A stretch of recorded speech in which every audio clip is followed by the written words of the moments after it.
¿Fueron Adán, Abraham o Moisés masones?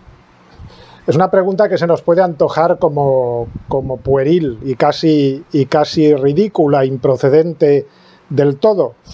Pero los masones, en las constituciones de Anderson, de las que hablamos ya en un capítulo, afirman, sin dudarlo, que el origen de la masonería está en los orígenes mismos de la humanidad y, por lo tanto, en los patriarcas y en los primeros personajes de la Sagrada Escritura.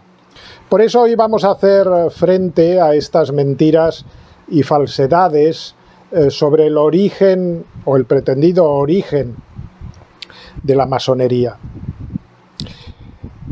Deberíamos empezar diciendo que de todos los debates relativos a la historia de los francmasones, el tema de los orígenes ha dado, como vemos ya desde esta primera afirmación, para muchas mistificaciones.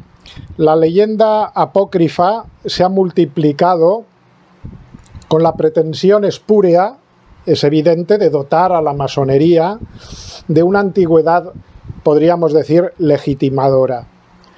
Los mejores especialistas, incluso entre las filas masónicas, han acabado al final por ser taxativos con este tema, por miedo, evidentemente, también al ridículo. La masonería, afirman, fue una invención del siglo de las luces, la masonería especulativa nos referimos. No se relacionaría, por lo tanto, con las lejanas tradiciones antiguas o incluso las medievales, sino es principalmente por las alegorías o por los símbolos que ha utilizado tomándolos de ellas.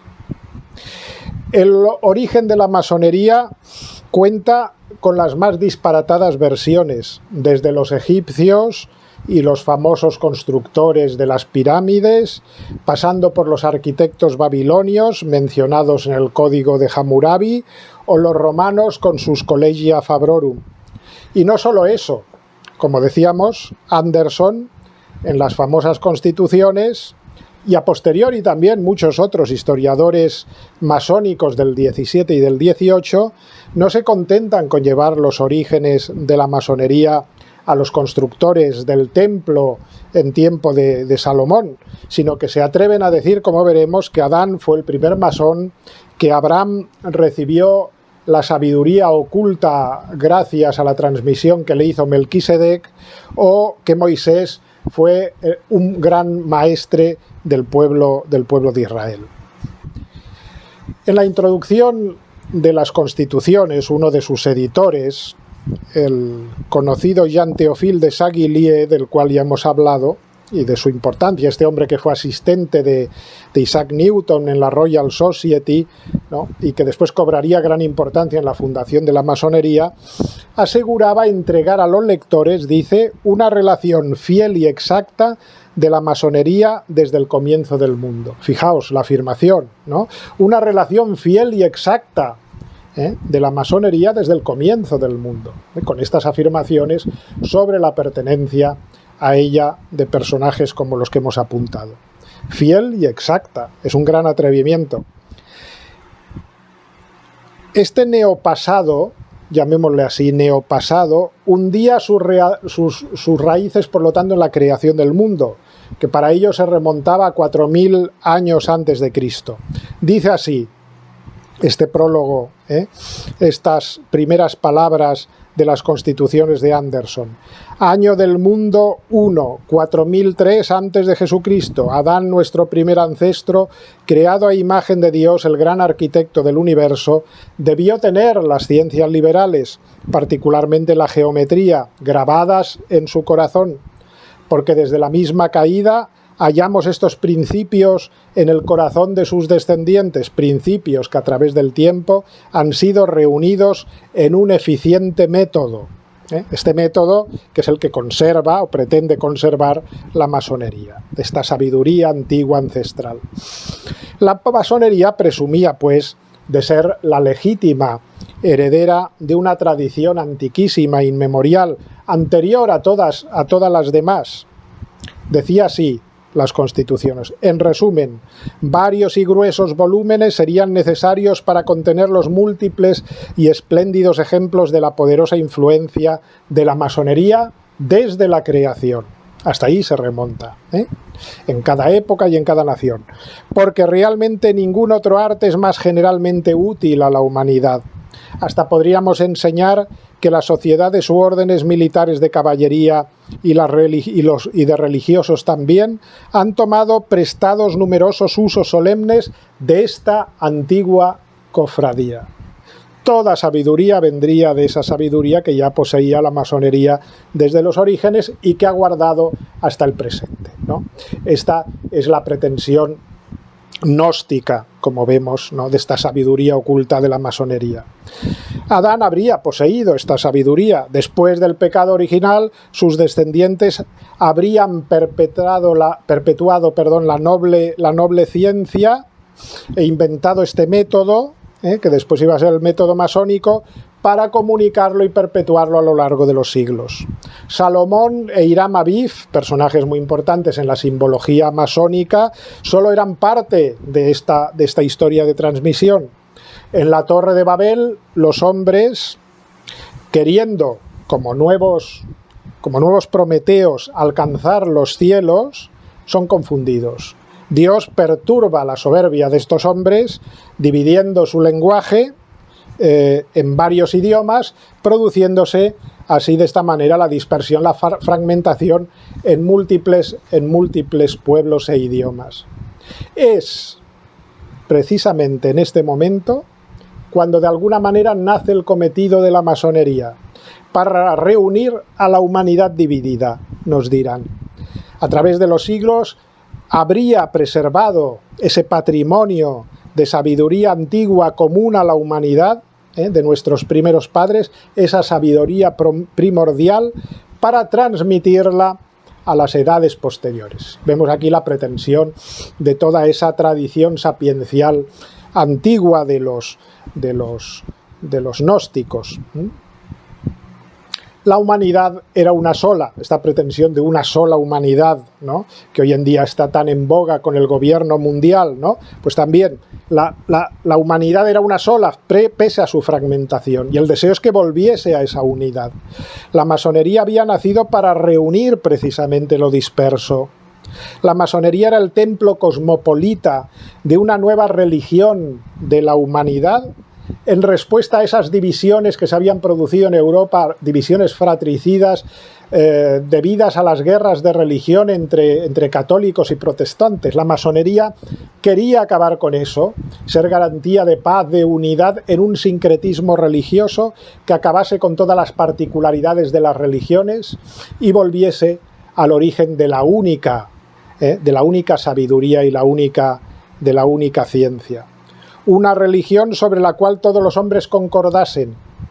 Este sincretismo, pretensión de la masonería de siempre. La logia masónica nacía pues como un espacio público, laico, cosmopolita, era el centro de unión entre hombres de distintas nacionalidades y religiones, solo se rendiría culto a la libertad de conciencia y a las virtudes cívicas, y las logias serían pues verdaderos laboratorios para una nueva ética secular y humanitaria por encima de todo. Se demostraba así que la masonería era, por lo tanto, y era lo que pretendían ellos principalmente afirmar, anterior a la Iglesia católica, anterior a la Iglesia romana, definida esta siempre como fuente de opresión, de oscurantismo, de superstición. En los tiempos primigenios, la antigua orden había reunido a los hijos de la luz, perseguidos durante tantos siglos por la sombra de ese fanatismo católico, en defensa de la libertad, de las virtudes cívicas. Desde la Revolución Francesa, los masones ya libraban de forma clara y sin caretas ese combate por la libertad, la igualdad y la fraternidad. Podríamos afirmar, y es una opinión mía, pero no solo mía, yo me fundamento en historiadores que saben más que yo, que en gran parte los creadores de esta forma de pensar, de estas pretensiones de la masonería y de la misma masonería en el siglo XVIII, fueron los científicos ingleses de la Royal Society y los exiliados franceses, todos ellos protestantes, que asumían ese programa, ese verdadero crisol de la masonería, que fue la Royal Society, cuya meta consistía según el primer biógrafo de esta sociedad, el obispo Thomas Sprat, consistía en congregar a los hombres de distintas religiones, de distintos países, de distintas profesiones, porque se preconizaba de esta manera establecer los cimientos de una nueva filosofía, clásica o católica o protestante, no, de ninguna manera, con ninguna de esas características, no, una filosofía del género humano, una nueva filosofía basada en aquella filosofía antigua de la sabiduría ancestral que la masonería había guardado para los hombres, arrancándole ya toda etiqueta divisoria, fuese católica, protestante, etc. Llegamos así al verdadero origen de la masonería, ¿no? Fuera quizá de cualquier especulación. Este grupo de científicos de la Royal Society, institución, como hemos visto, dedicada a la investigación, pero no nos engañemos, deudora de muchas influencias alquímicas, mágicas y rosacrucianas. Vamos a ver cómo el movimiento Rosacruz, dedicaremos tiempo a eso, va a ser una de los momentos claves previos al nacimiento de la masonería, donde va a empezar a forjarse ese espíritu que va a dar lugar después a la masonería especulativa. Pues bien, estos miembros de la Royal Society decidieron crear una institución en la que, independientemente de las religiones, la especie humana pudiera desarrollarse, por fin, sapiencialmente e iniciáticamente en esta sabiduría humana. Bien, vemos pues todas estas mistificaciones sobre el origen de la secta masónica, pero las tres versiones sobre el origen de la secta que hoy gozan de más predicamento son las siguientes. Primero, se atribuyen los orígenes de la masonería a los templarios. A esto dedicaremos el próximo capítulo. Segundo, la que atribuye a influencias judías el nacimiento de la masonería, teniendo en cuenta que la masonería pone una gran incidencia en el tema del templo de Salomón, de Hiram Abiv, de Salomón, etc. Y en tercer lugar, la tercera posibilidad que se afirma como origen de la masonería es el que ya conocemos y que vamos ahora a desarrollar, que es el de las guildas o gremios de constructores de la Edad Media, que es el que cobra más fuerza como teoría, aunque hay que hacer sobre él puntualizaciones muy importantes, porque para nada los antiguos gremios católicos de constructores son equiparables a la masonería especulativa que nace, como vimos, en 1717. Bien, procedería de las corporaciones de oficios de la Edad Media, cuyo desarrollo y decadencia, cuando ésta ya es decadente desde el siglo XIV, pero de forma muy especial en el siglo XVII, creó las condiciones oportunas para que esta institución católica dejase poco a poco de serlo y fuese vampirizada por ideas esotéricas y gnósticas. Este proceso tiene tres momentos que vamos a desarrollar ahora rápidamente aquí. El primer momento es la masonería operativa, que abarca de los siglos XIII a XVI y coincide con la edificación de las grandes catedrales góticas. Estos gremios, como hemos dicho, son profundamente católicos y no tienen nada que ver, por lo tanto, con lo que va a ser la masonería especulativa posterior. En la edificación de monasterios, en los siglos XI y XII, llevadas a cabo por monjes, estos llegan a necesitar pues de ayuda de buen número de seglares, a los que ellos enseñarán el oficio. Había dos clases de masones, por lo tanto, los picapedreros, o masones rústicos, que eran los encargados de trabajar la piedra dura común para realizar pues la labor más tosca, los sillares, y después estaban los masones diestros, que tallaban las bellas portadas, por ejemplo, de la catedral. Trabajaban estos una piedra más blanda y terrosa. Esta piedra era conocida, dicen algunos, como piedra libre o franca, y los masones expertos en trabajarla como francmasones. Es una teoría. Aunque esta idea está extendida, parece ser que este término, francmasón, hace más bien, según otros, relación a que no se trataba de cualquier tipo de constructores, sino de constructores libres, francmasones, es decir, que gozaban de libertades, de fueros especiales que les permitían, por ejemplo, desplazarse entre las ciudades sin complicaciones, o sobre todo esa libertad de asociación y de reunión tan valorada por ellos. Estos gremios medievales honraban a sus protectores porque eran profundamente católicos, los honraban con fiestas solemnes.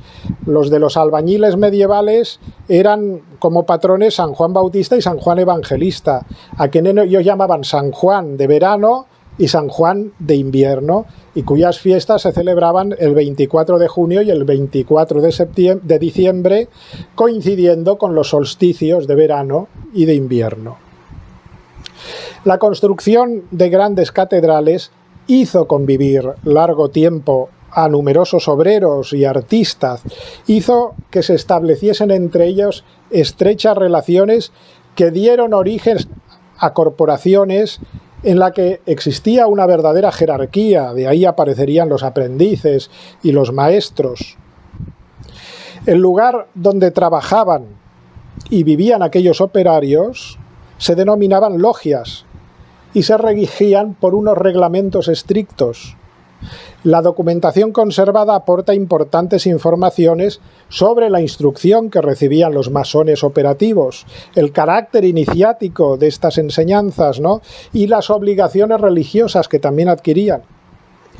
Y cuando digo iniciática es porque los aprendices eran recibidos en ceremonias particulares y secretas, porque la enseñanza que les transmitía era secreta. El aprendiz elevado a grado de compañero prestaba juramento de no divulgar jamás aquello que había aprendido. Por lo tanto, los secretos de las corporaciones medievales obedecían a algo, obedecían a lo que hoy llamaríamos el espionaje industrial. Se quería evitar que los otros conociesen los secretos de su propio arte que habían adquirido con tanto esfuerzo y que se transmitían solo entre iguales. Mantener oculta la técnica garantizaba tener trabajo. Estos obreros especializados empleaban toda una terminología de palabras, signos, de toques secretos para distinguir los miembros auténticos de los que no eran. Hasta aquí la masonería operativa. Vemos algunos rasgos que ya va a tomar la masonería especulativa también. El segundo momento es el de los masones aceptados, que abarca ya todo el siglo XVII. Se fueron admitiendo, cuando se acaban las obras de las catedrales, se empiezan a admitir miembros honoríficos, aceptados se llaman, no dedicados a la construcción. Cuando las logias operativas comenzaron a perder fuerza por la disminución del trabajo, empezaron a permitir el ingreso de estos otros individuos. Con esto la masonería fue perdiendo su carácter profesional y adquiriendo más una especie de vocación intelectual, unos nuevos horizontes filosóficos o ideológicos. De ahí se dio otro paso, la influencia de la Ilustración, de las teorías deístas, los sueños del rosacrucismo, las doctrinas gnósticas, empiezan a hacerse fuerte en esas logias. Aquellos masones aceptados, algunos de ellos miembros destacados de instituciones científicas, como hemos dicho antes, la Royal Society de Londres, trataron de incorporar al universo mental de las logias todas las ideas de la Ilustración, las ideas de tolerancia, de universalismo, el deísmo, profetizados por las utopías de Bacon, de Campanella, de Valentín Andrea, de Commenio, de Newton, y de otros autores. Tercer momento. El tercer momento sería la fundación de la masonería especulativa, como apuntamos ya en un capítulo, en el año 1717. La masonería especulativa, compuesta únicamente por miembros adoptados que se separan definitivamente del arte de la construcción y persiguen, ya desde este momento, únicamente una finalidad filosófica. Aunque la masonería especulativa sigue usando, eso sí, la simbología y la terminología propia de la construcción, pero su significado ya es meramente simbólico.